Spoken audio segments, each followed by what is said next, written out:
세이노의 가르침이라는 책을 아시나요? 현재 국내에서 판매되는 책 중에 부동의 1위를 차지하고 있는 베스트셀러인데요.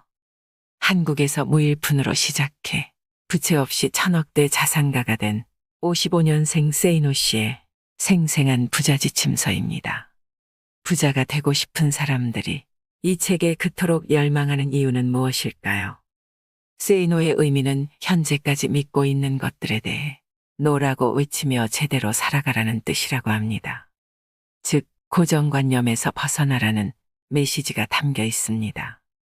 가난과 부의 실체에 대해 생각해보는 시간이 되길 바랍니다. 부티보다 귀티나게 외모에도 신경 쓰라. 외모도 중요하고 실력도 중요하다. 나는 도덕적 문제와 관련해서는 사람들의 말을 크게 믿지 않는다. 교통신호를 지켜야 한다고 말은 하지만 실제 생활에서는 그렇게 하지 않는 사람들이 많기 때문이다. 말과 행동의 이중성이다. 이러한 이중성이 나타나는 것 중에 하나가 외모는 중요하지 않으며 마음이 중요하다는 말이다. 말은 그렇게 하면서도 외모를 본다. 중국 당나라의 관리 선발 기준이었고 조선시대의 인재 판별 기준이라는 신원서판에서도 외모가 첫째 조건이었다. 정신의학에서는 사람을 한 가지 면으로 판단하면 미숙하다고 본다. 그러나 이 세상은 사람을 외모로 판단하는 미숙한 환자들로 가득함을 명심하라. 바비 인형처럼 속이 텅 비어 있어도 예쁘면 뜨게 되고 가상의 인터넷 캐릭터 아바타를 치장하느라 정신없는 것이 이 세상이다. 나처럼 내 멋대로 하고 다녀도 아쉬울 것 없는 사람이 아니라면 외모에도 신경을 써라. 일본의 야마다 오사무 역시 사람을 간파하는 기술에서 사람은 외관이 중요하다고 외친다. 외모 콤플렉스가 심하면 성형수술이라도 하라. 올 2월 21일자 월스트리트 저널에서 한국 여성들의 성형수술 풍조를 조롱하였다고 분개하는가. 웃긴 기사이다. 미국은 훨씬 더하다. 1996년 미국 격주간지 포추는 미국 남성들이 외모에 쓰는 비용만 연 12조 원이라고 했다. 미국 피츠버그 대학 조사에 의하면 키가 188cm 이상인 남자들은 183cm 미만인 남자들보다 12.4% 더 많이 번다. 키높이 구두를 신어라. 94년 아메리칸 이코노믹 리뷰에 실린 연구조사에 따르면 능력이 같아도 잘생긴 사람은 못생긴 사람보다 임금을 10% 더 받는다. 똑같은 죄인일지라도 미녀는 무죄를 받을 확률이 더 높다는 미국 자료도 있다.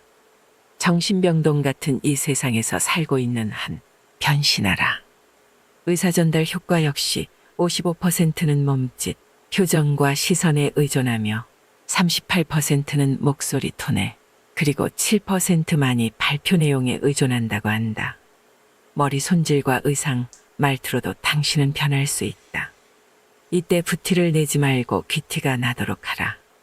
졸부처럼 돈과 상표만 걸치지 말고 귀족적 세련됨을 갖추라. 그것은 온몸에서 퍼져나온다. 전화 음성이나 운전 습관, 의상 코디에서도 귀티가 나오게 하라. 그것이 진짜 매력이다. 외모가 주는 이점은 남들보다 앞선 출발선에 설 수 있다는 것이다. 물론 당신을 질주하게 하는 것은 궁극적으로 실력이다. 외모만 믿고 능력 개발을 등한시하면 생명이 결코 길지 않다. 외모에 자신이 전혀 없다고. 그렇다고 좌절하지 말고 실력을 2배로 길러라. 이 세상은 당신이 넘어지면 잔인하게 짓밟고 지나가지만 당신이 일어서면 우러러본다는 사실을 명심하라. 찰스 왕세자가 왜 젊고 아름다운 다이애나를 좋아했다가 턱주름 가득한 바커 볼스를 사랑하는지도 한 번쯤 생각해보라. 빨리 부자가 되려면 부자들 마음을 읽어라. 부자가 원하는 것을 알아라. 부자가 된다는 것은 다른 사람들의 주머니에 있는 돈이 그들의 자발적 의사로 당신 주머니 속으로 들어와 쌓인다는 뜻이다. 만약 흉기를 들면 강도가 되는 것이고 속임수를 쓰면 사기꾼이 되며 연고에 호소하면 상대와의 친분을 이용하는 것이 된다. 시인 김용택은 세상의 길가에서 내 가난함으로 세상의 어딘가에서 누군가가 배부릅니다고 노래했지만 내 생각은 다르다. 내가 부자가 된다고 해서 가난한 사람들이 늘어나지는 않는다. 강도 사기 연고 판매처럼 다른 사람에게 손해를 끼치면서 돈을 모으는 방식으로는 결코 큰 돈을 모을 수 없기 때문이다. 사람들이 기쁜 마음으로 당신에게 지불하도록 만들어야만 부자가 된다. 어떤 나라에서든 20%도 안 되는 부자들이 80%의 돈을 소유하고 있다. 빨리 부자가 되려면 부자들과 주머니를 공유하는 방법이 좋다. 부자들이 흔쾌하게 당신에게 지불하고 싶어 한다면 당신은 훨씬 쉽게 부자가 될 수 있지 않을까. 어떤 사람들은 가난하고 무지한 사람들을 노린다. 가난한 자들에게 이상한 건강식품을 고가로 팔거나 사기성 투자를 유도하여 돈을 벌려는 사람들이여, 벼룩의 간을 빼먹는 짓은 하지 말라. 그래 보았자 벼룩의 간을 먹은 벼룩밖에 안 된다. 어쩌다 사업이 잘 된다 해도 악질 사장 물러나라는 직원들의 비난을 피하기 힘들다. 부자들과 주머니를 공유하고 싶다면 그들의 마음을 알아야 한다. 부자들이 원하는 것은 무엇일까? 가난한 동네에서는 땅 모양이나 전망, 일 조건이 문제가 되지 않는다. 먹고 살기 바쁜데 가격이 싸고 방을 많이 만들 수 있다면 최고다. 부자 동네에서는 얼마나 집의 모양이 잘 나오고 이웃에는 누가 살고 있으며 햇볕이 잘 들고 전망이 좋은지 등이 중요시된다. 같은 크기의 대형 아파트라고 할지라도 작은 평형이 섞여 있으면 가격이 낮게 형성된다. 그저 강이 보인다는 이유 하나만으로도 몇억 원을 더 지불하는 사람들이 부자들이다. 이처럼 실용성이 아닌 다른 요소들이 가격을 결정한다. 한때 일본 자동차들은 고급차로서의 이미지가 없었다. 약 15년 전 토요타 자동차의 회장은 젊은 엔지니어 10명을 뽑아 특명을 내린다. 앞으로 1년간 미국에 가서 놀아라. 회사에서 준비한 호텔은 보통의 일본인들은 꿈도 꾸지 못할 최고급이었고 음식이나 자동차도 최고급이었다. 그들이 1년을 호화판 생활을 하며 놀고 오자 회장이 말했다. 이제 백만장자가 어떻게 사는지 알았는가? 그 백만장자들이 타고 싶어 할 차를 만들어라. 이렇게 해서 등장한 렉서스는 미국의 고급차 시장에서 데이트를 친다. 부자들이 원하는 것을 알아라. 당신이 부자가 아니라면 부자들은 당신이 먹어본 음식, 당신이 받아온 서비스, 당신이 느끼는 기분, 그 이상을 이미 경험한 사람들이다. 당신에게 괜찮아 보이는 수준 정도라면 그들이 지갑을 열 까닭이 없다. 목돈 빌려줄 땐 친구라도 냉철하게. 나는 내게 무엇인가 팔러오는 친구들에게 물건을 산 적이 거의 없다. 친구를 돕는다고 내게 필요 없는 물건을 사게 되면 그 물건을 볼 때마다 속상해진다. 내게 필요한 물건일지라도 다른 곳에서 더 싸게 살 수 있는 물건을 친구를 돕는다는 미명하에 구입하게 되면 그 친구는 자신이 경쟁력이 없음을 계속 인식하지 못할 것이고 나는 현명하지 못한 구매를 한 것이 되고 만다.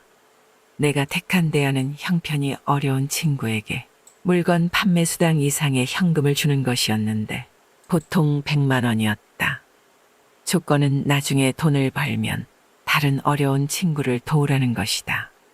대신 나는 밥 한 끼도 사주지 않는다. 문제는 목돈을 빌려달라는 경우다. 친구와는 돈 거래를 하지 말라고 하지만 살다 보면 돈 거래가 없을 수 없다. 20대의 돈 거래는 액수는 작으나 친구를 가려내는 시금석이 되기에 나는 권장한다. 20대의 친구에게 몇십만 원을 잃었다면 40대에 몇천만 원을 잃을 뻔한 것을 액땜한 것이다. 나는 처음에 동창들에게 그냥 빌려주었으나 도망가는 친구가 생기면서 생각이 바뀌었다. 우선은 재산 상태와 수입 및 부채 현황, 상환 계획을 상세히 적으라고 한다.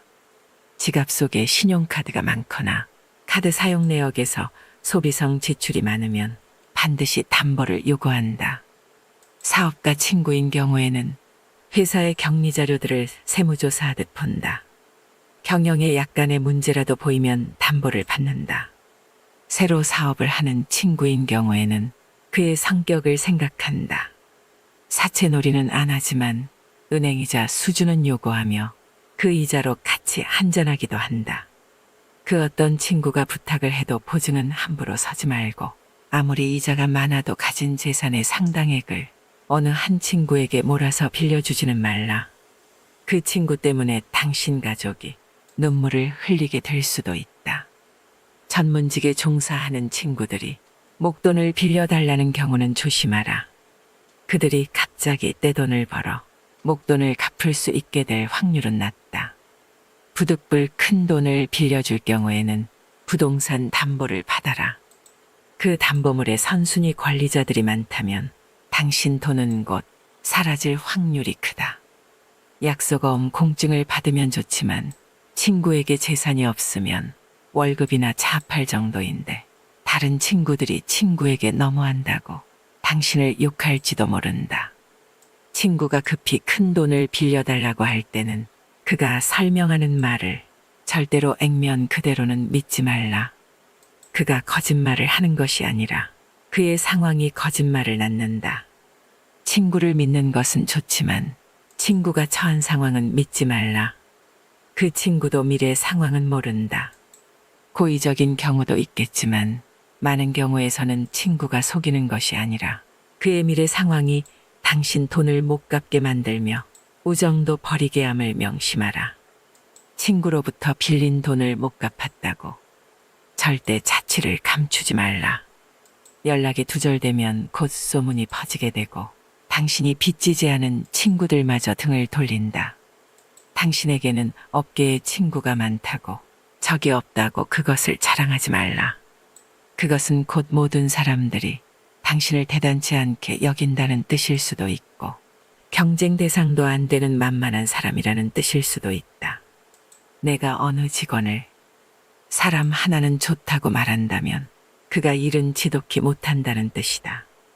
76세 고령의 경영자 호리바 마사오 역시 일 잘하는 사람, 일 못하는 사람에서 적이 없는 사람을 무능의 대명사로 부른다.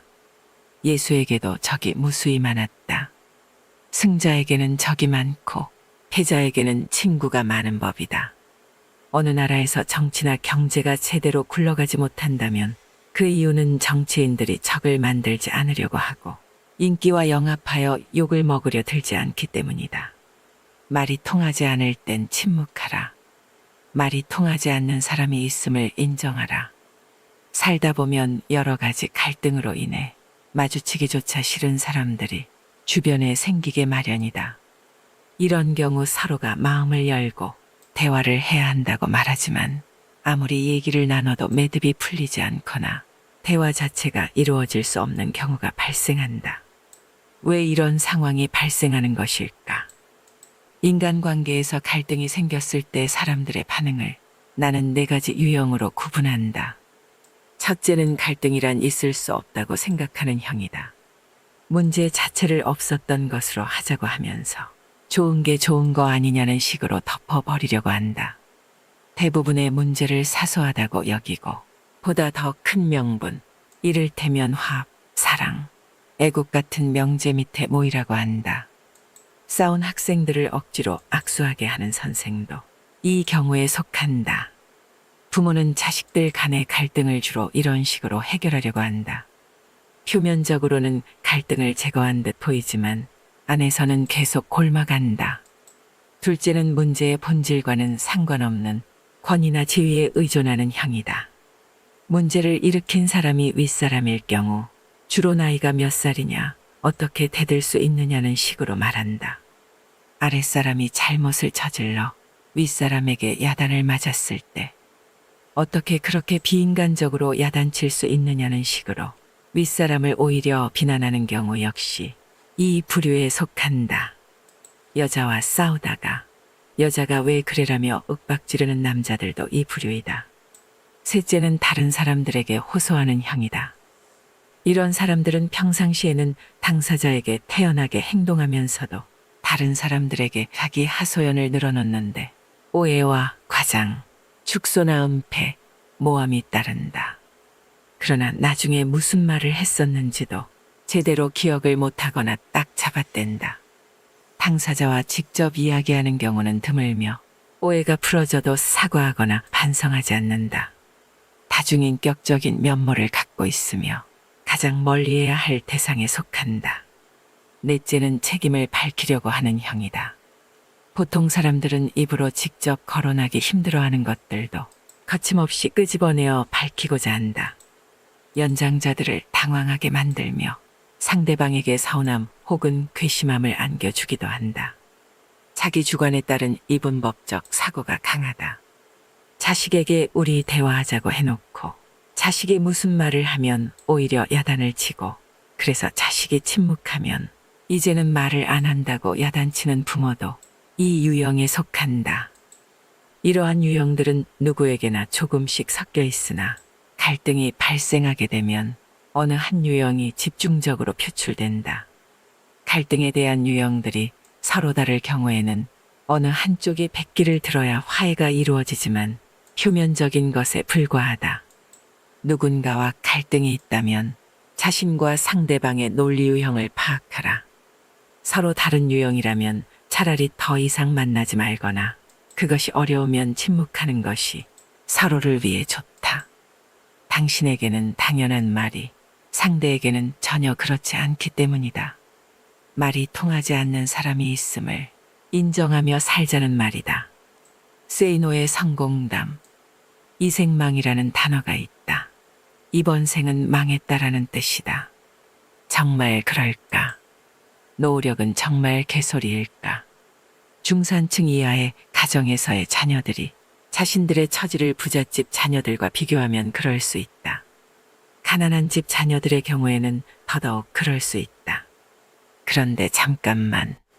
어느 시대이건 빈민층과 서민층, 부유층은 동시에 존재하여 왔다. 졸부 흉내 내지 말고 먼저 목돈부터 모아라. 그리고 지식을 배양하라. 동아일보 지면에 세이노의 부자 아빠 만들기 칼럼을 연재하고 있는 세이노 씨는 그 자신을 학력도 남다르지 않고 머리도 좋지 않은 아주 평범한 사람이라고 말한다. 그래도 엄청난 부자가 되었다. 그는 돈을 버는데 굳이 똑똑한 사람들과 경쟁할 필요가 없다며 아주 평범한 사람들보다 약간 생각만 달리하면 큰 부자가 될 수 있다고 말한다.